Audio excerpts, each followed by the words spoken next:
Hallo und schön, dass du da bist. In diesem Video möchte ich euch gerne zeigen, wie ich Figuren zeichne und warum das für mich eine der besten Aufwärmübungen ist, die ich versuche regelmäßig in meine Art Practice einzubauen. Ich habe ein paar Realtime-Skizzen für euch vorbereitet und ein paar, die ich etwas beschleunigen muss, sonst wäre das Video etwas lang geworden.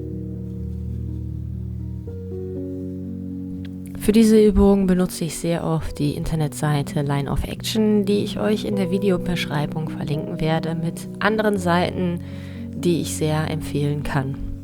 Ich zeichne sehr gerne Charaktere und Menschen und habe sehr schnell festgestellt, dass ich Probleme damit habe, Charaktere in realistischen, aber auch nicht so steifen Posen darzustellen, und dafür kann man diese Figure Drawings oder auch dieses Aktzeichnen, wo man sich vor Ort Leuten trifft und ein Model abzeichnet, sehr gut nutzen kann, denn du übst in den Sessions eben unterschiedliche Posen und bist gezwungen, die eben abzuzeichnen, die in dieser Bildrotation angezeigt werden. Das heißt, du hast nicht das Problem, dass du dir die besten, schönsten Posen von Models aus Pinterest aussuchst, sondern du bekommst eine Variation von Körpern, eine Variation von dynamischen und ich sage jetzt mal stehenden oder sitzenden Posen und bist eben gezwungen, aus deiner Komfortzone herauszutreten und zu üben.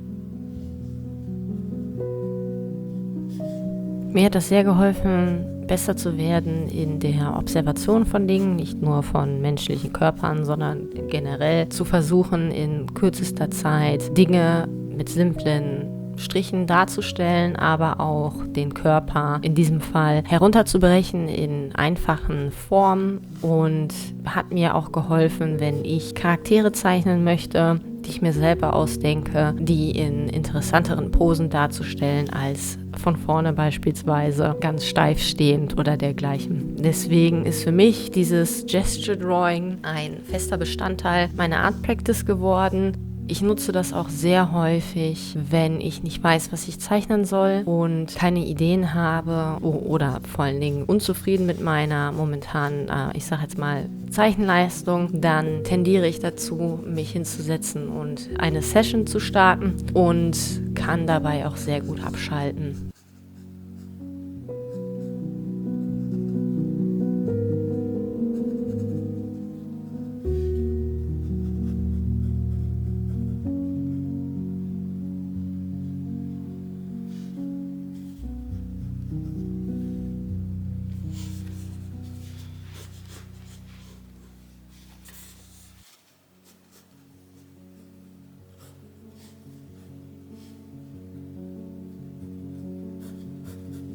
Da ich diese Drawing-Sessions regelmäßig betreibe und auch wieder regelmäßig vor Ort zu Aktzeichenkursen gehe, habe ich festgestellt, dass der größte Part in dieser Art des Zeichens auch die Observation ist, die wir super oft auch als, ich glaube, nicht ganz so wichtig darstellen im, ich sage jetzt mal, Kunstbereich, denn es ist schon sehr wichtig, in der Lage zu sein, wirklich genau zu gucken und zu schauen, wie die Pose gerade aussieht oder das Stillleben, was du zeichnest, oder die Straße oder dergleichen, um die dann vernünftig auf das Papier zu bringen. Und damit kannst du deine Observationsskills ziemlich gut üben, weil du, wenn du kürzere Sessions machst, eben dazu gezwungen bist, Posen oder Dinge möglichst schnell und möglichst prägnant darzustellen, was schwieriger ist als gedacht. In dieser Session haben die Posen 3 bis 5 Minuten gedauert, und ich habe mir auch aufgeschrieben, wenn ich festgestellt habe, dass eine Pose mir schwerfällt, weil ich nicht ganz verstehe, wie das funktioniert, beispielsweise bei der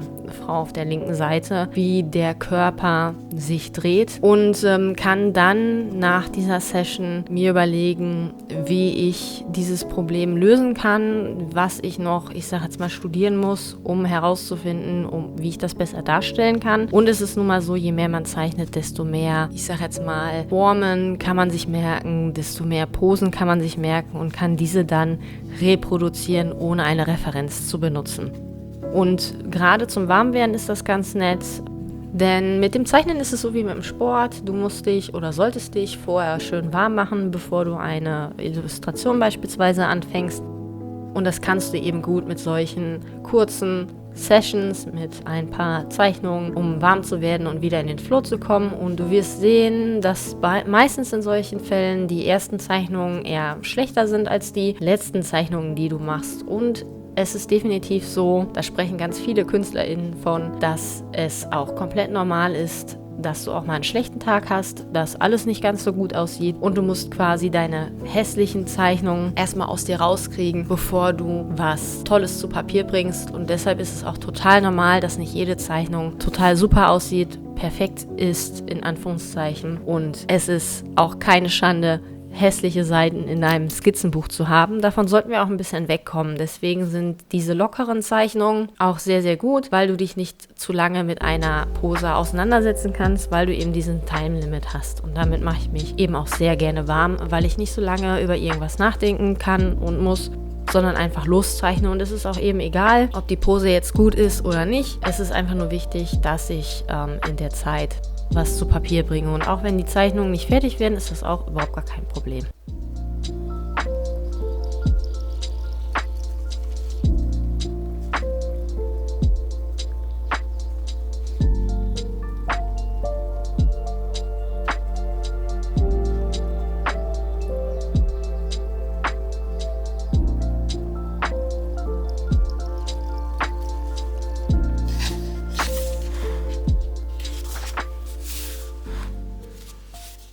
Für diese Session benutze ich Line of Action, aber es gibt auch noch andere Seiten, die beispielsweise mit einem Timer arbeiten, wo man sich selber Sessions einstellen kann, aber es gibt da auch Referenzpacks, beispielsweise Graphit Studio, die zu bestimmten Themen Fotoshoots machen und dann diese Fotoshoots zur Verfügung stellen. Ich linke euch, wie gesagt, alles nochmal in der Videobeschreibung und schaut ruhig nach, was euch gut gefällt.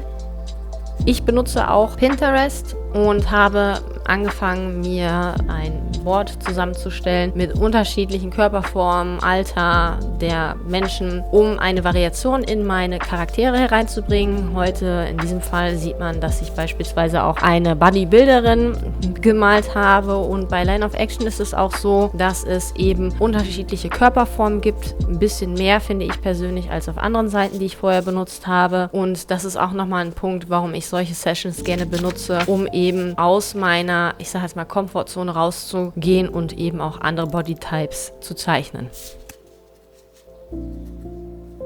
Ich benutze solche Sessions auch manchmal, um genauere Körperparts zu studieren, wie man jetzt beispielsweise auch sieht. Ich habe festgestellt, als ich angefangen habe, diese Pose zu zeichnen, dass ich nicht richtig weiß, wie die Muskeln in Armen aussehen bei sehr trainierten Menschen, und habe dann geschaut, wie ich diese Muskelgruppen mit dem Stift darstellen kann, und mir auch aufgeschrieben, dass ich definitiv mehr Studies zu dem Thema machen sollte und mich leider Gottes auch mit diesem Thema auseinandersetzen muss, eben um herauszufinden, wie ich Muskeln darstellen kann und wie unterschiedliche Körperformen, ob es jetzt sehr muskulös oder gar nicht trainiert, aussehen.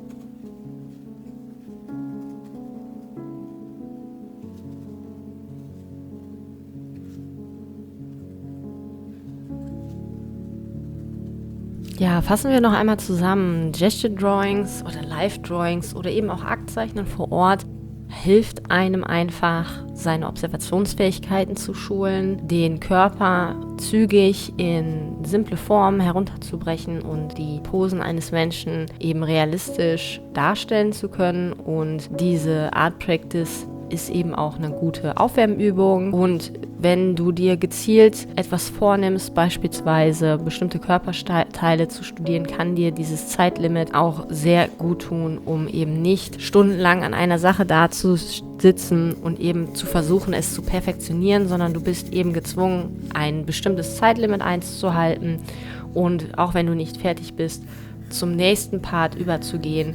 Und das, finde ich, hilft auch nochmal so ein bisschen, verschiedene Posen eben zu zeichnen, ohne sich an einer festzubeißen, weil man die beispielsweise überhaupt nicht hinbekommt. Natürlich besteht auch die Gefahr darin, nur diese schnellen Skizzen zu zeichnen und sich nicht mit Körperteilen und Körperformen und dergleichen auseinanderzusetzen, wie das beispielsweise bei mir lange der Fall gewesen ist und tatsächlich noch ist. Ich habe nämlich Probleme, aus dieser Übungsphase, aus diesem schnellen Zeichnen herauszukommen und mich hinzusetzen und wirklich einzelne Körperteile zu studieren.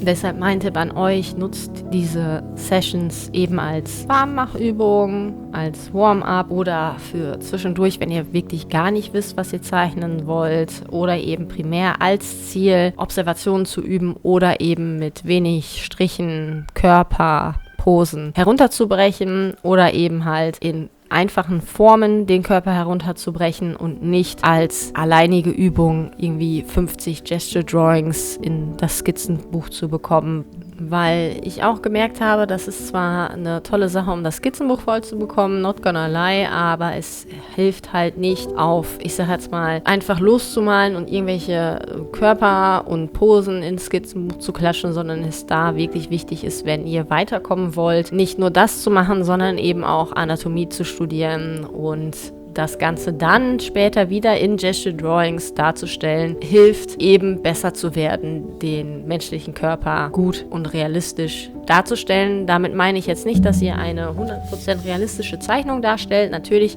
könnt ihr es an eurem Style anpassen, aber es ist ja wichtig zu verstehen, wie ein Körper funktioniert, bevor ihr diese Regeln quasi brecht und es stilisiert beispielsweise. Was mir auch auf jeden Fall geholfen hat mit diesen Gesture Drawings ist zu erkennen selber für mich, wenn ich Fehler in meinen Zeichnungen habe. Dadurch, dass ich keinen Lehrer habe, der mir das zeigen kann und ich auch jetzt irgendwie nicht zur Schule gehe, ist es mit Feedback immer ein bisschen schwierig und ich habe durch Gesture Drawings gelernt zu sehen, einen Fehler gemacht habe oder zum Beispiel nicht weiß, wie ich etwas darstellen soll in 3D oder in Perspektive, was da nochmal auf die Observation zu führen ist, dass du eben auch lernst zu erkennen, wenn du Fehler machst und das ist auch überhaupt gar kein Problem. Fehler sind sehr gut. Sie helfen dir dabei, besser zu werden und je mehr Gesture Drawings man zeichnet, desto eher bekommt man ein Gefühl dafür, wenn etwas irgendwie nicht stimmt und dann kannst du das mit den Referenzen auch vergleichen. Oder aber, was ich gerne mache, meine Gesture Drawings mit welchem von zum Beispiel von einem halben Jahr zu vergleichen und zu sehen, ich habe tatsächlich mich verbessert, auch in diesem Part und in diesem Bereich. Und das ist ganz gut. Wie gesagt, wenn du keinen Lehrer hast, der dich darauf hinweisen kannst, weil du auch dich selber schulst, kritisch mit deinen Sachen umzugehen, aber diese Fehler auch zuzulassen und dich nicht fertig machst. Das ist ein No-Go, bitte mach das nicht. Es ist eher ein Lernprozess und da sind Fehler herzlich willkommen und die sollten wir auch auf jeden Fall zulassen. Ich hatte ja anfangs auch gesagt, dass es ganz normal ist, dass man nicht jeden Tag wunderschöne Zeichnungen anfertigen kann und dass es auch wirklich wichtig ist, dass nicht immer alles perfekt aussieht und gut aussieht, sondern dass wir Fehler machen und daraus lernen können. Und diese Gesture Drawings bieten da halt eben einen guten Nährboden für, dass man viel lernt davon und eben auch zulässt, dass eine Zeichnung nicht rund aussieht und perfekt aussieht. Und das, finde ich, gibt einem wirklich sehr, sehr viel.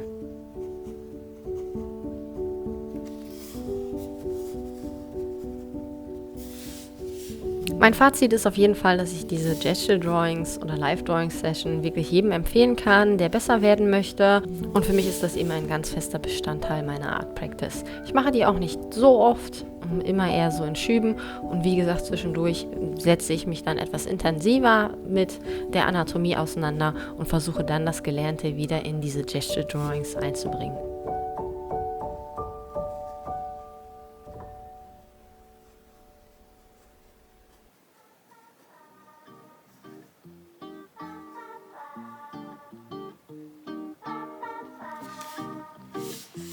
Ich hoffe, euch hat das Video gefallen und ihr werdet ab jetzt ganz viele Gesture Drawings machen und anfertigen und mit mir natürlich teilen, weil ich super neugierig bin. Aber wie gesagt, macht das ruhig mal, probiert es aus. Es macht auch sehr viel Spaß und ich hoffe, wir sehen uns bei dem nächsten Video wieder und ich bedanke mich ganz, ganz herzlich nochmal hier bei meinen Patreons und bei jedem, der sich meine Videos anschaut und kommentiert. Vielen, vielen Dank. Das bedeutet mir sehr, sehr viel. Und wir hören und sehen uns im nächsten Video.